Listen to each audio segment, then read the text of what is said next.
Okay, so we've talked about the different parts of the inside of the cranium. Okay, so the anterior cranial fossa, the middle, and what we have that occupies them. Okay, and also we've talked about the 8 cranial bones. All right, the frontal, he's on, yes, he's on. The frontal bone. The frontal bone has a whole lot of different parts. Okay, now the best way that you guys are going to learn about this is through the next virtual lab that I'm going to keep for you guys. So the next virtual lab is going to visually be on muscles and bones. Muscles and bones. Because when you drag, click, drag, move, and all that, actually helps you guys to remember the better. Okay? All right, so the frontal bone, that is the forehead, what we also call the forehead. All right? So we've talked about the coronal suture. Okay? The coronal suture, which joins one bone to one bone. Coronal suture. Frontal and the 2 parietal. Okay? All right? So we have some different parts of it, what we call the supraorbital margin, which is around here, above, just around the eyebrow area. All right? The foramen, which allows arteries on the vein. The glabella. The glabella is actually the center part in which you can almost like tap. Okay? That's the glabella. That's the smooth area. All right? So the frontal bone also has the frontal sinus. The frontal sinus. Okay? The parietal bones, they're the 2 lateral bones, as we said, the 2 lateral bones, joined by sagittal sutures. Okay? And the temporal bone, that is the lateral part. The temporal bone, which is right here, it forms the lateral wall and also the floor, and part of the floor of the cranial cavity, the floor. Okay? Because this is the temporal around here. That's the lateral, and it forms part of the floor. On the inside, this is the floor. Remember, this is the cranial cavity. So all of these are the floor. Remember we said the floor is divided into 3 fossa, right? Fossae. We have the anterior, the middle, and the posterior. So particularly the middle part of the floor, or the middle fossa. So the temporal forms the floor of it. Okay? So very important. All right? So we have 4 different sections of the temporal bone. The squamous, tympanic, mastoid, and petrous. All right?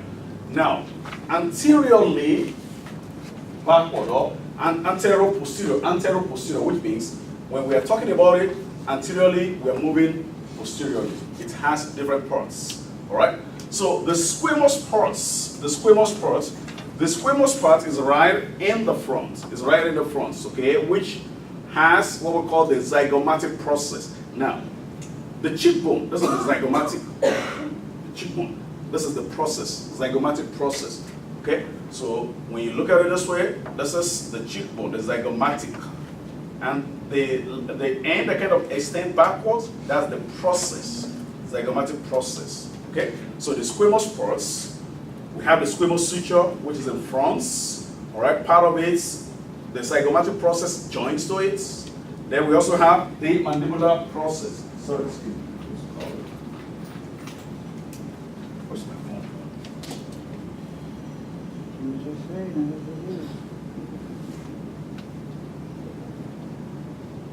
All right, never mind. I thought I put it inside too. All right, it's not open. Okay, so the temporal has the frontal parts, which is bound to the sphenoid. Remember, this is the sphenoid. This is the temporal. We have the squamous suture.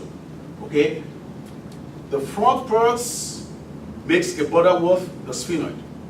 Then, moving backwards, the zygomatic process is joined to it, which is the zygomatic process. Zygomatic process right here, and this is the temporal. Okay? All right, we also have that joins around, that's also how, it's also in the temporal, is the mandibular fossa. The mandibular fossa, which is where the head of, the part of the mandible makes a what? A joint with. That we call temporal mandibular. Temporal. Remember when we say temporal mandibular, we're talking about what? Temporal and mandible. temporal. Temporal mandibular, but we call it temporal. Actually temporal mandibular joint. Sorry, temporal mandibular joints. Okay, so the fossa is actually where part of the mandible joins, which forms the TMJ joints. Okay, so that's the temporal mandibular joints.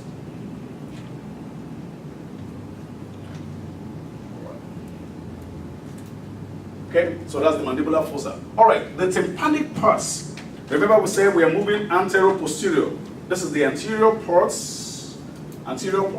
We are moving posteriorly. We've looked at here. We've also looked at the mandibular fossa right here. Okay, now on the tympanic part, which is around here, which is close to the ear, all right, we have the external auditory meatus. The external auditory meatus linked to the outside, which is where the pinning, this is ear, which is get attached to. The sound waves goes in through the external auditory meatus. All right. Then the other one is the styloid process, which is one of the landmarks inferior to the external auditory meatus. All right. Backwards, more posteriorly, is the mastoid parts. We have the mastoid process, which is the shoot that is shooting down here. Mastoid process. So this is the mastoid process, shooting down. All right, because we're in the mastoid area now, we're moving backward. What is this bone called? The backbone. Occipital. Exactly, occipital. All right, good. All right. So we also have the mastoid notch. This is the mastoid process. Then we have the mastoid notch around here. Then the foramen, which is like a hole around the mastoid area. Foramen. What did I say foramen always allow? Movement. What usually passes through a foramen? What goes through a foramen? Huh? Nerves and blood vessels. Nerves or blood blood vessels. Yeah. Nerves or blood vessels. Good. All right. Nerves or blood vessels. Okay. Then we have this stylomastoid foramen. Between the styloid process and the mastoid, there is a foramen, right? There is a foramen, which is this is this. Okay. This is the styloid process, which is right here, the one that's pointing out, and this is the mastoid process. So there is a hole right here, hole, right? So all of this hole, they allow vessels, nerves, or lymphatic vessels to pass through, okay? All right, the petrous parts. Remember we said we have the squamous, tympanic, mastoid, petrous. So the petrous is actually the part that forms the part of the cranial floor. So from the outside, so there is a petrous part, which is around here, Now, the petrous, this kind of shoot, the petrous, all right? This kind of shoot, it demarcates the middle fossa from the posterior fossa. This that we can all touch, all right? You see, this one, this ridge right here. This is the middle fossa, anterior fossa, and posterior fossa. So this ridge, okay, that's the petrous process, ridge here, okay, which forms part of the floor of the cranial, part of the floor of the cranial floor. All right, we said it separates what? The middle from the cranium, the middle and the posterior. So this is the middle and this is the posterior fossa. What occupies posterior fossa? What occupies posterior fossa? Cerebellum. Good, cerebellum. And the middle fossa, what occupies the middle fossa? Temporal lobe. And the anterior fossa? Frontal lobe. Good, frontal lobe. Right. So this area, which forms part of the floor of the cranium, this is where we have the middle and the inner ear cavities. Remember, in the middle is where we have the ear portion. Okay, so all of this area we have the middle and the ear. Because the middle and the ear, they have receptors for hearing and balance. So this is where we have all of those. Then we have internal auditory meatus. The internal auditory meatus is right here. If we flip it back, this is the external auditory meatus, where it actually goes into the cranial cavity. It opens inside here. So this is the external auditory meatus, okay? And this is where it opens inside, right here. Okay, where it opens inside. So which is the little hole. Okay, the little hole. This is, let me see if I can go around a little bit. All right, this is external auditory meatus on this side. Then it opens to inside. This is the internal auditory meatus. Yes, it's like we call it the passage from outside then to the inside. This is the passage from the outside. This is where it opens up on the inside. Everybody gets that? I have a question. You said there's a bony landmark. There are bony landmarks in the skeletal system. But that's one of them. Yes. So, like, what would we feel on ourselves? Like, I'm sorry? What would we feel on ourselves with the landmark? What? Oh, okay, yeah, how can we feel it? Yeah, it's just like Is when it you, just the hole? right, exactly, that's the hole. Yeah, when you stick the hole, we all can feel the external, we cannot feel the internal, right? Okay. Right. That's what I was wondering, like, is it this one, Right. like, in the No. back, or is it like? No. The hole is the meatus. Remember I said opening, meatus, slits, foramen, they are like a hole, a passage. Okay, so when we stick the finger, where the finger is actually getting stopped, that is the external auditory meatus, where the sound waves is coming in to inside. And this is where it's actually going in. Okay, remember we said this petrous struts houses the middle and the inner ear. Okay, because the middle and the inner ear, they are right here where we have the small bones. We also have the organs of hearing, the semicircular canal and all that. When we get there, we're going to talk about it. All right? Okay. Yes.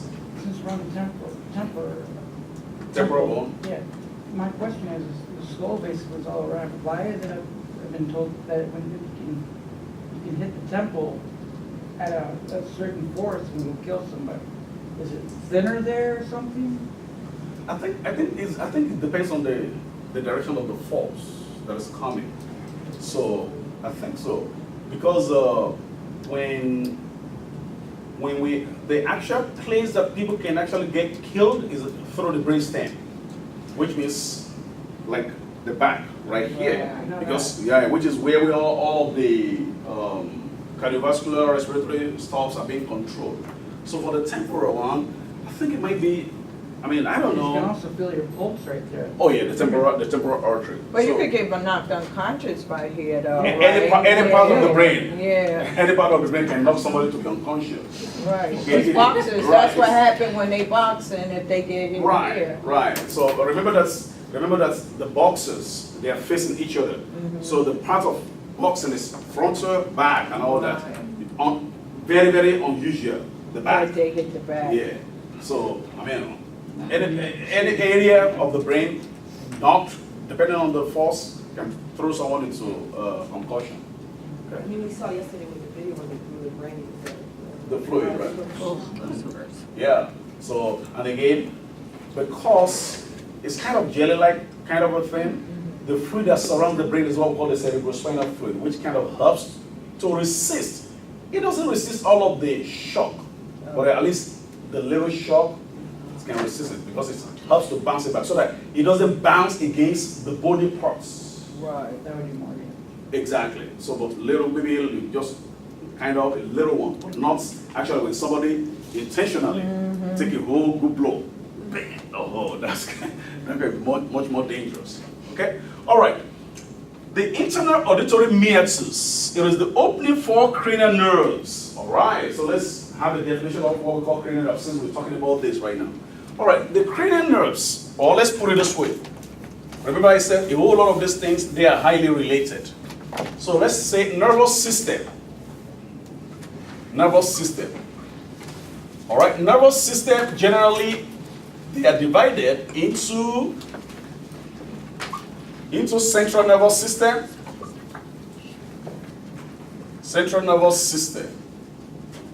nervous system, okay, and periphery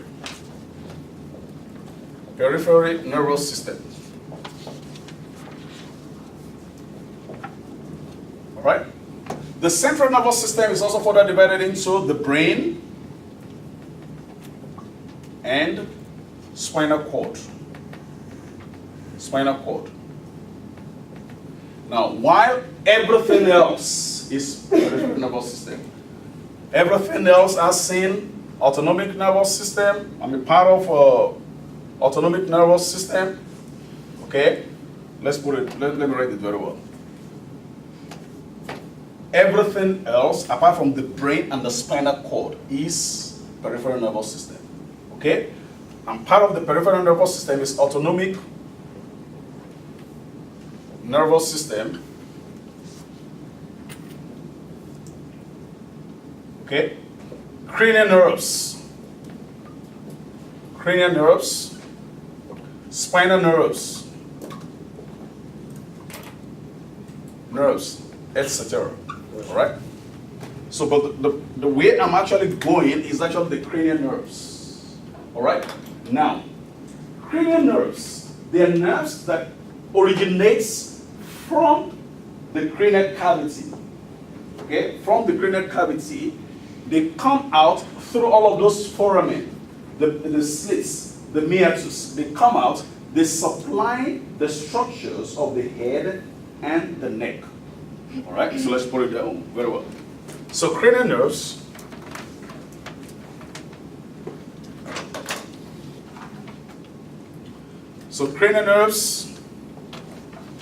okay, originates from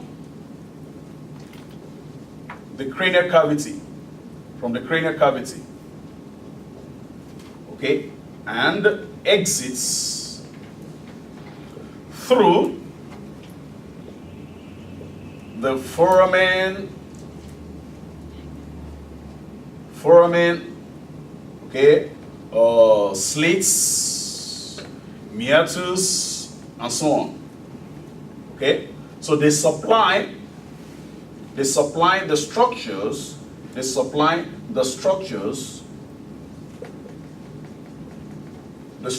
of the head and neck, majorly. Okay, they supply the structures. Okay, you guys not seeing it, right? All right, let me read it slowly. Cranial nerves originates from the cranial cavity and exits through the foramen, slits, meatus, and so on. They supply the structures of the head and the neck. Okay? Now, the spinal nerves and the autonomic nervous system, they come through the vertebral column, the exitals. But this one, they don't. They just come right out, bam, just going out. Okay? And there are 12 of them. I'm going to erase this part right now. There are 12 cranial nerves in which everyone has to know. Okay, when we get there, I'm not going to say all the names. All right? So we have 12 cranial nerves. 12 cranial nerves. 12 cranial nerves. Okay, we use the Roman numeral I2X I. That's 1, 12. That's the Roman numeral, the name. So we say cranial nerve 1, cranial nerve 2, cranial nerve 3, cranial nerve 4, up till 12. Okay? All right? So, for instance, cranial nerve 1, we call it olfactory. I'm just going to give you some example. We're still going to build on it. All right? And for example, cranial nerve 10, it is called vagus. Okay? Now, out of all the 12 cranial nerves, it is only one, the vagus, that goes further than neck. So it goes to the third, it goes further down. Remember, they are coming from the top. The rest comes out, supplies a whole lot of the structures of the head, the neck. But only one goes further, which goes to the thorax, to the abdomen. And this is cranial nerve 10. So we can say except cranial nerve 10, which extend up to abdomen. Okay? So we have 12 cranial nerves. These are the nerves that comes from the head, goes through the neck. Comes from the head, supply the head structures and the neck structures. But there is only one that goes further down, the thorax and the abdomen. That's cranial nerve 10, which is Meatus. Okay? Very important. All right. So part of the cranial nerves is cranial nerve 8. You see this? Cranial nerve 8. All right. So cranial nerve 8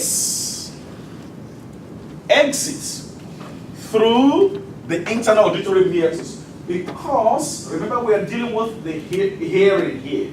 Ears. Okay? So this cranial nerve 8 is called vestibulocochlear. Vestibulocochlear nerve. This vestibulocochlear nerve deals with balance and hearing. Because there are two structures in the inner ear, the vestibule and the cochlea. Okay, the vestibule and the cochlea. So deals with that. Okay, so which receives information for balance, information for hearing. It takes it to the brain. Okay, so cranial nerve 8, vestibulocochlear, deals with hearing. All right. So part of the petrous part, we have the carotid canal. What do you think is going to go through the carotid canal? Huh? I just heard something before. The carotid? The carotid what? Nerves. Artery. Artery. Yes. Oh, artery. The carotid artery. Exactly. The carotid artery. At least everyone was know about the carotid artery, right? The carotid artery. Yes, exactly. Yes. Okay. Then we have the jugular foramen. Okay. The jugular foramen. That's the foramen right here.